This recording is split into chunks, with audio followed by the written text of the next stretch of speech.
Bro, mau nggak kamu pegang program revolusi mental? Saya ditanya secara langsung dengan seorang high caliber person di Indonesia yang tinggal di Pakubuwono Residence Suite. Satu floor apartemennya di lantai paling puncak plus kolam renang ada di sana di lantai atas. Saya jawab, enggak bos, saya nggak punya passion ke sana. Lah itu kan ilmu kamu yang nempel selama kamu lebih dari 30 tahun terakhir. Yang tetap saya jawab, enggak, saya nggak minat dan nggak suka. Kenapa? Tanyanya lagi. Saya jawab, pada dasarnya mengubah manusia kalau manusia itu tidak mau, nggak ada gunanya. Bahasa sederhananya, people never change. Untuk berubah perlu kesadaran, awareness before change. Perubahan baru bisa ketika ada kesadaran, dan kesadaran itu sifatnya holistik, semua faktor, jiwa, raga, jasmani, rohani, peers, dan lingkungan. Ini niat harus bangsa yang berubah, itu baru benar. Dan seperti biasa, namanya saya tukang ngelamun, pikiran saya keinget pelajaran di masa lalu di kampus. Seorang filosof Skotlandia, David Hume, adalah orang yang pertama yang menemukan konsep tabula rasa atau yang dikenal dengan istilah sehelai kertas polos. Teori ini mengatakan bahwa setiap manusia hadir di dunia tanpa memiliki pemikiran atau ide sama sekali, dan apapun yang menjadi pemikiran dan perasaan saat ini pastilah dari apa yang dia pelajari, dimulai dari sejak bayi hingga usia sekarang. Apabila diibaratkan otak seorang anak kecil adalah sehelai kertas kosong yang polos, kemudian setiap orang dan pengalaman yang mampir dalam hidupnya meninggalkan sebuah tanda di atasnya. Bagi seorang dewasa, yang terdapat di dalam benaknya adalah jumlah total dari apa saja yang dia pelajari, yang dia rasakan, dan dia alami sepanjang perjalanan hidupnya. Akan menjadi apa seseorang dewasa itu kelak adalah hasil pengaruh-pengaruh yang terjadi pada masa kecilnya. Seperti perkataan Aristoteles, segala yang berkesan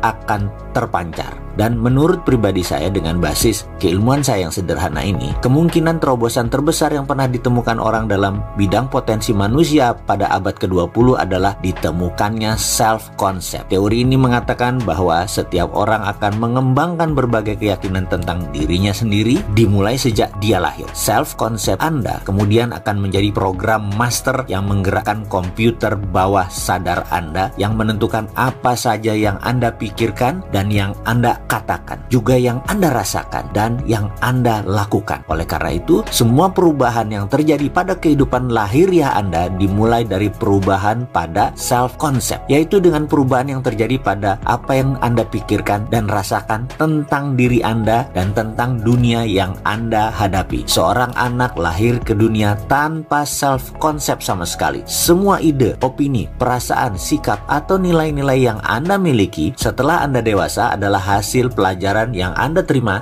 sedari kecil. Seperti apa hari ini adalah akibat ide atau kesan Anda pelajari, Anda terima sebagai suatu kebenaran. Ketika Anda percaya bahwa sesuatu itu adalah benar adanya, sesuatu itu akan menjadi benar bagi Anda. Apapun kenyataan yang sebenarnya, Anda bukanlah seperti apa yang Anda pikirkan. Yang sebenarnya adalah apa yang Anda pikirkanlah, itulah Anda. Dengan berbasis pengetahuan ini, saya menjawab pertanyaan teman saya yang tadi tidak mau, karena menurut saya apa yang ada di benak manusia Indonesia saat ini, kertasnya sudah terisi. Bukan hal gampang untuk diubah. Hoax, fitnah, provokator, hal-hal berbau politik, pemutarbalikan fakta, judul berita ke arah propaganda, penggiringan opini, masuk bebas sejak 5 tahun ini, dan bagaimana merubahnya? Dan kebanyakan nggak mau berubah. Lalu nggak sadar semua, lagi mabok semua. Capek lah berjuang revolusi mental kalau nggak ada yang niat berubah. Bahkan saat ini anak di golden age 5 tahun ke bawah juga sudah terkontaminasi semua ini dari lingkungan, dari orang tuanya, dari media TV yang on, nyala terus. Jadi mulai dari mana revolusi mentalnya? Mulai dari membangun kesadaran. Caranya kita akan urai bagaimana melakukannya sebentar lagi.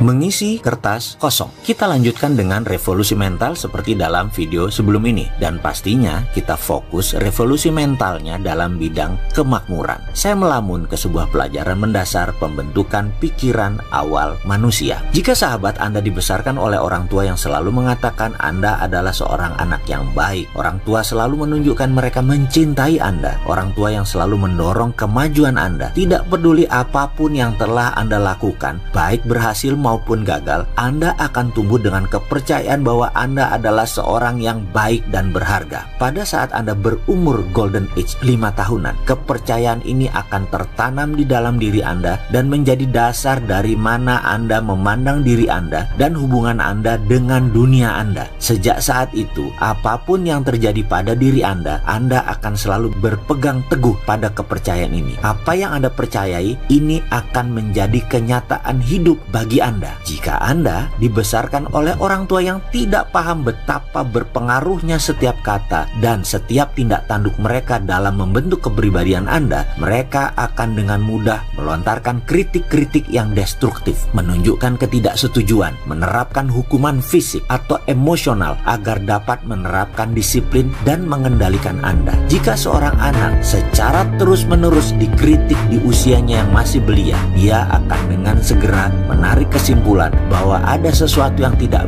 beres dengan dirinya. Dia tidak mengerti mengapa dia dikritik dan dihukum, tetapi dia akan mengasumsikan bahwa kedua orang tuanya lah tahu yang sebenar-benarnya tentang dirinya, dan karenanya dia memang patut diperlakukan seperti itu. Dia akan mulai merasa bahwa dirinya tidak berharga atau tidak patut dicintai. Dia tidak berhak mendapatkan penghargaan dan rasa cinta. Pasti dia memang tidak berarti. Nyaris semua permasalahan kepribadian yang diketemukan pada masa remaja dan pada masa dewasa berakar dari apa yang sering disebut oleh para psikolog sebagai love withheld atau cinta yang tertahan. Anak memerlukan cinta layaknya bunga mawar merindukan hujan. Ketika seorang anak merasa dirinya tidak dicintai, dia akan merasa tidak aman dan tidak tentram. Dia akan berpikir, saya bukan seorang anak yang baik. Dia lalu akan memulai terlibat dengan berbagai perilaku yang bersifat kompensatif untuk menutupi kegelisahan batinnya. Rasa kehilangan cinta kasih ini akan berujung pada perilaku menyimpang, masalah-masalah kepribadian, ledakan amarah, depresi, perasaan hilang harapan, ketidakadaan ambisi, dan masalah-masalah dengan orang lain atau dengan pasangan hidup. Dengan dasar cerita di atas, kunci dari strategi di dalam